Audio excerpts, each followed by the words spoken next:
Fala meus amigos, estamos começando aqui mais um vídeo do canal e no vídeo de hoje a gente vai falar sobre o retorno do Bolsonaro ao Brasil.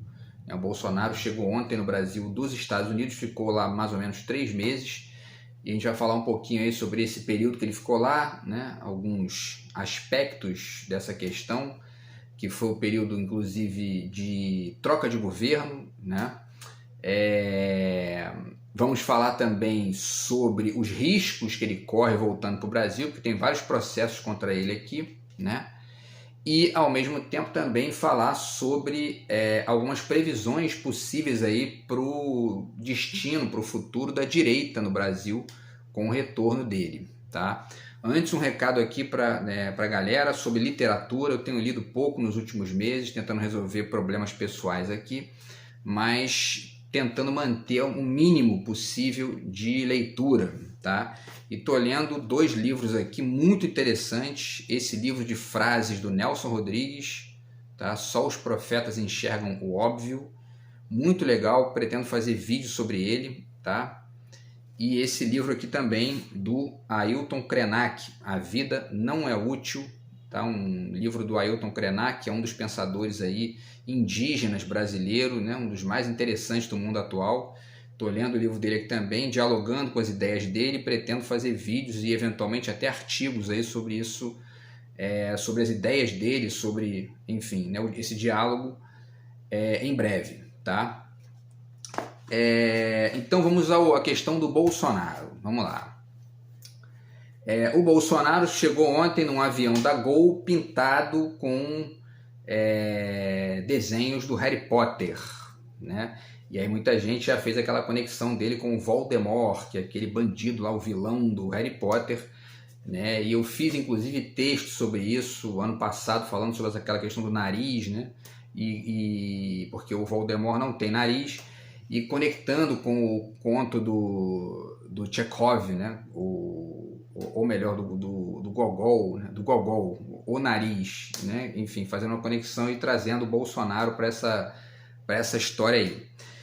O fato é que ele ficou quase 3 meses nos Estados Unidos, né? E os internautas já, né? Muita gente na internet já associou ele ao Voldemort, né? Por conta do avião.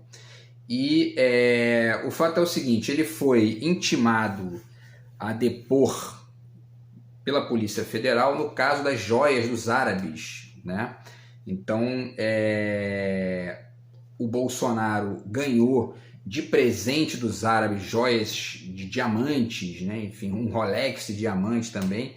Isso tudo num valor que supera 16 milhões de reais, muito mais do que o triplex do Guarujá, né? Que causou a prisão ilegal do Lula lá, o sítio Atibaia, juntos, não dá nem metade dessas joias aí. Então, quer dizer, e o Bolsonaro ganhou essas joias 1 mês antes de vender uma refinaria de petróleo para os árabes, ou seja, né, existe aí a suspeita de que ele possa ter ganho esse presentinho dos árabes como uma espécie de recompensa para, né, enfim, dar de mão beijada a refinaria da Petrobras para eles. Tá? Em outubro de 2021, a comitiva do governo Bozo tentou entrar ilegalmente no Brasil com presente dos sauditas, né, sem fazer a declaração de bens. Isso também é um problema aí que tem a ver com essa questão das joias. Né? No dia 29, anteontem, o TCU, Tribunal de Contas da União, deu 5 dias para o Bolsonaro devolver o Rolex cravejado de diamantes que ele ganhou ao patrimônio brasileiro, patrimônio público, certo? Então, o Bolsonaro está intimado aí pelo Tribunal de Contas da União e pela Polícia Federal a se movimentar aí em relação a esse caso das joias, tá? O Sérgio Barreto lembra no Twitter que enquanto o Bolsonaro zerou os impostos sobre jet ski, um artigo de luxo, o Lula acaba de zerar os impostos sobre placas solares para poder baratear e estimular o uso de energia limpa. Então essa é uma diferença de prioridades que a gente percebe, né? A direita no Brasil, os políticos de direita no Brasil, sem exceção, ganham a eleição e governam para os ricos. Ou seja, para aquela minoria de 4, 5% de ricos que a gente tem no Brasil, de ricos e classe média alta, E os políticos governam para isso aí, né? O cara tira o imposto do jet ski. Quem compra um jet ski, né, tá com dinheiro sobrando, né? E ao mesmo tempo aumenta o imposto, né, sobre uma série de outras coisas que interferem, inclusive a gasolina, que não só interfere, a gente já fez vídeo sobre isso aqui, não interfere apenas em quem tem carro, mas no preço dos alimentos no mercado, né? E o governo Bolsonaro encareceu a gasolina violentamente durante quase todo o seu mandato, né? Então isso é importante porque esse retorno do Bolsonaro, ele não pode fazer com que as pessoas esqueçam essas diferenças, né? Isso é muito importante, tá? O Bolsonaro reclamou que ele não teve carro blindado, né, para poder tirar ele do aeroporto. Na verdade, a lei não obriga o governo a dar carro blindado para ex-presidente. Ele pode ter, né? Ele tem direito, né? A carros, né? Ali tem direito a um carro e tal para levar ele, mas o carro não tem que ser blindado. E aí ele disse o seguinte: pô, eu não tenho peito de aço, né? Como se estivesse fazendo referência aí ao risco de morrer. Ora, né? Quem gritou vamos fuzilar a petralhada foi ele, né? Quem incentivou a violência foi ele. Dá vontade de dizer, né, Bolsonaro, deixa de mimimi, né? Deixa de mimimi, deixa de frescura, né? Não é assim que ele disse? Então, deixa de frescura, meu irmão. Pô, anda sem carro blindado. Esse negócio de carro blindado é coisa de fresco, meu irmão. Pô, entendeu? Bota o peito pra fora, cara, né? Dá a cara a tapa, meu irmão. Pô. E aí, quanto custou a viagem do Bolsonaro para os cofres públicos? Porque o governo é obrigado a bancar o ex-presidente ali, 6 assessores, né? E custou a bagatela de 950 mil reais, quase R$1 milhão o Bolsonaro gastou nos Estados Unidos, em 3 meses, né? Então faz as contas você aí que está em casa, né, assistindo. Imagina você viajando para os Estados Unidos com a família, né? Então levando ali de repente R$10 mil para gastar ali, né? Você e a sua família, talvez um pouco mais, porque 3 meses, né? De repente é uns 20 mil, né?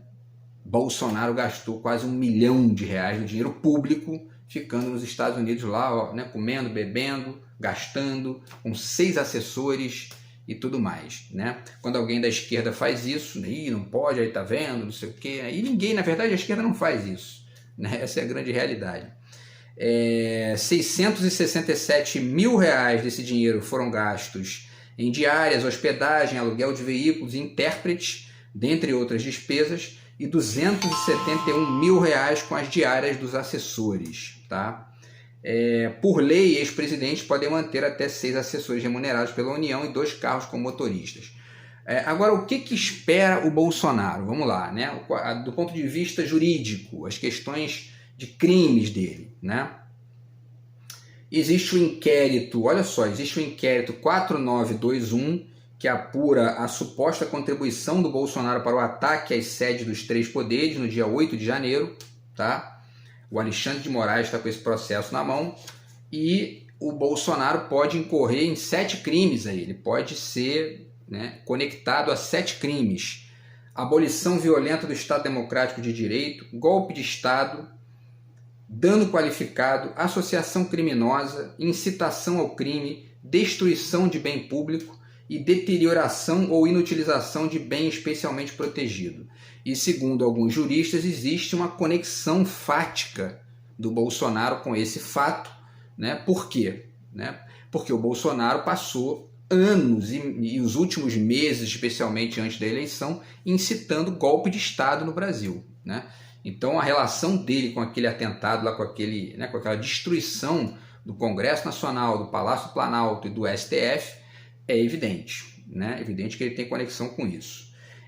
Para além disso, ele também sofre acusações de disseminação de mentiras para atacar a credibilidade do processo eleitoral. Existem 16 ações contra ele no TSE, também por conta dessas, né, de espalhar mentiras sobre o processo eleitoral na época da eleição, tá? E existe o episódio dos embaixadores, que é talvez aí, na opinião de muitos juristas, aquilo que mais se aproxima de algo que pode tornar o Bolsonaro inelegível do ponto de vista político nos últimos anos, né? Nos próximos anos. Esse episódio aconteceu no dia 18 de julho do ano passado e ele reuniu dezenas de embaixadores no Palácio da Alvorada para falar sobre transparência das eleições. Mas no fundo o que ele fez? Ameaçou a democracia, atacou as urnas eletrônicas, atacou os tribunais, os ministros das cortes, especialmente do STF, né? E literalmente desenhou o roteiro de um golpe de Estado naquela reunião, com a tentativa de usar o exército para sabotar as eleições. Né? Quem tem memória boa lembra aí, porque não tem muitos meses isso. Né? Isso tem mais ou menos uns 6, 7 meses aí que ele ficou o tempo todo incitando o golpe militar. E isso pode gerar também acusação de abuso de poder político, né? Obviamente porque ele era presidente, então isso é evidente. Né? E há ainda um outro caso, que é o caso da minuta golpista, que envolve o Anderson Torres, né? O ministro, ex-ministro, ele que está preso, que foi um decreto que permitiria instaurar um estado de defesa contra a sede do TSE. Né? Tava tudo armado ali, inclusive segundo o Anderson Torres e outras figuras aí, né, que foram o próprio Valdemar da Costa Neto, foi entrevistado também, e afirmou literalmente o seguinte: todo mundo tinha uma cópia desse golpe aí, dessa minuta aí.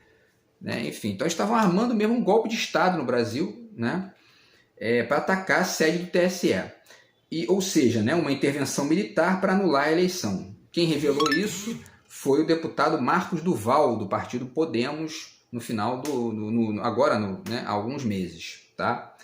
E existe ainda, olha como é que tem um monte de coisa aqui esperando o Bolsonaro. Né? Existe ainda as acusações da CPI da Covid de 2021, que chegou à conclusão de que Bolsonaro cometeu 9 crimes: prevaricação, charlatanismo, epidemia com resultado de morte, infração a medidas sanitárias preventivas, emprego irregular de verba pública, incitação ao crime, falsificação de documentos particulares, crime de responsabilidade e crimes contra a humanidade. Essas acusações foram todas engavetadas pelo Augusto Aras, que era o procurador do Bolsonaro. Né? E voltando à questão das joias, que é uma questão que tem, né, comparecido na mídia nas últimas semanas, ele pode ser acusado pelos crimes de peculato e descaminho. Tá? Então, olha a quantidade de acusações que existem contra ele aí. Né? A maioria é bem provável que não dê em nada, porque existe, né, todo um jogo de poder aí, o judiciário está recheado de bolsonaristas, né, tem isso também. Mas a gente torce que ele pague por alguma coisa aí, porque ele passou os últimos 4 anos aí, né, enfim, até mais, né, se a gente considerar lá o impeachment da Dilma, incitando violência, cometendo crimes, né, e produzindo prejuízo ao país. Tá? Não só um prejuízo financeiro, né, com a volta da inflação, a volta da fome, a perda do poder de compra da maioria, mas também um prejuízo intelectual, né, porque o Bolsonaro jogou uma quantidade gigantesca de pessoas aí muito próximo da animalia cognitiva, né? Porque você percebe certos comentários, é uma coisa inacreditável. Né? E aí existe uma pesquisa que eu já falei sobre ela aqui também no canal, uma pesquisa do IPEC de março agora, que revela que o Lula tem um desempenho melhor nos últimos meses agora, ou seja, nos primeiros meses do mandato, 41% de bom e ótimo contra 34% do mesmo período do Bolsonaro. Né? Isso aponta para um cenário positivo para o Lula, né, que está governando de uma maneira radicalmente diferente do Bolsonaro, dialogando. Né? Tem esse caso aí do juiz Moro, que o Lula né, falou uma palavra pesada ali naquele momento, mas a gente até compreende porque o Lula foi radicalmente prejudicado por esse bandido que é o juiz Moro durante anos aí, né? Então é bem diferente de incitar violência, como foi o caso com o Bolsonaro durante anos. É bem diferente de defender um torturador, né, em pleno Congresso Nacional, que foi o que o Bolsonaro fez, não saiu dali preso. Né? Enfim, e aí a gente finaliza com uma reflexão sobre os destinos políticos da direita, tá? Que a gente falou agora sobre isso, né? Sobre o que espera o Bolsonaro. E a gente fala então sobre os destinos da direita. A verdade é que a direita no Brasil continua muito forte. Ela é forte desde sempre. O Brasil é um país muito à direita, né? Por uma série de motivos que eu também já falei em outros vídeos aqui. A história do Brasil, né? enfim, o Brasil tem uma classe dominante branca, mas que não gosta do Brasil, né? Adoraria ter nascido nos centros de poder do mundo, se identifica com isso por uma via óbvia, né? Porque eles são o poder aqui, né? Então eles se identificam com o poder do mundo que está lá fora, né? E como esse poder do mundo que está lá fora não é o que está aqui, essa identificação é meio ressentida, né? Ou seja, eu sou poder, mas eu não sou francês, eu não sou inglês, eu não sou dos Estados Unidos e blá blá blá, né? E aí o exercício enfim, né, dessa identificação é um exercício muito ressentido e violento muitas vezes, né? O que gera a desigualdade econômica radical que o Brasil experimenta desde sempre. E aí a esquerda tenta modificar alguma coisa e volta e meia tem golpe, volta e meia tem problema. Enfim, e aí isso gera, na verdade, o Brasil tem, eu já fiz vídeo sobre isso também aqui, porque o objetivo aqui é ir tentando aclarar essas questões. O Brasil tem essa figura, né, porque essa figura bizarra que é o pobre de direita, né? A gente já fez vídeo sobre isso aqui também. Quer dizer, o pobre de direita é esse cara que se identifica da mesma maneira que o branco, né, rico, né, brasileiro se identifica com o branco rico europeu né, e norte-americano. O pobre de direita se identifica com o rico de direita brasileiro, né, porque ele queria estar ali naquela posição de rico e não, né, numa sociedade mais igualitária. Isso é um drama que a gente vive desde há muito tempo, né, por vários motivos, o mazombismo da direita, que eu já fiz vídeo aqui sobre isso também, e que eu pretendo, inclusive, um dia fazer artigo sobre isso, se eu conseguir me livrar, né, dessa situação absurda que eu tenho vivido aí nos últimos anos. E o fato é que isso se reflete no comportamento do pobre de direita, tanto no seu comportamento cotidiano, né, uma defesa ali muito fraca, né, da política de direita, mas na hora de votar também, né? Na hora de votar também, porque ele vota invariavelmente em congressistas que, quando chegam lá, sabotam os direitos dele mesmo, né? O povo elegeu o Bolsonaro, colocou o Bolsonaro como presidente para o Bolsonaro chegar como presidente e destruir direitos trabalhistas, né? Destruir a economia do país, o poder de compra da moeda, né? Voltou a fome. E isso é uma coisa que acontece sempre quando a direita ganha no Brasil, sempre. Porém, existe toda uma movimentação, né, do sistema, né? O Bolsonaro diz que ele diz que é antissistema porque isso é uma estratégia cínica, ou talvez no caso dele nem estratégia, porque ele é um imbecil, mas enfim, é um traço cínico, né, do mundo de hoje, que é o de dizer que todo mundo é contra o sistema e tal, né? Enfim, mas no fundo ele é o sistema. E o sistema é aquele que atura uma figura como Bolsonaro quando ele tem um Paulo Guedes do lado. Porque o Bolsonaro é um retardado, um estúpido, um imbecil, um mongoloide lá que só fala besteira, mas tem o Paulo Guedes ali para poder fazer a agenda que a gente, ricos, né, quer. Então, tudo bem, a gente vai aturando o Bolsonaro aí, a gente vai tentando vender uma Simone Tebet aqui, um Luciano Huck ali e tal, entendeu? Mas já que não ganha, então a gente vai a Bolsonaro mesmo. Não pode é o Lula, não pode é o Ciro Gomes, não pode é o PSOL, porque aí não, aí eles vão atacar os nossos privilégios, né? E isso se reflete também nas eleições, também e especialmente nas eleições do Congresso e do Senado, né? E das câmaras de vereadores também, das cidades e dos municípios. Então a gente não tem na história do Brasil nenhum momento em que a esquerda tem maioria no Congresso, por exemplo.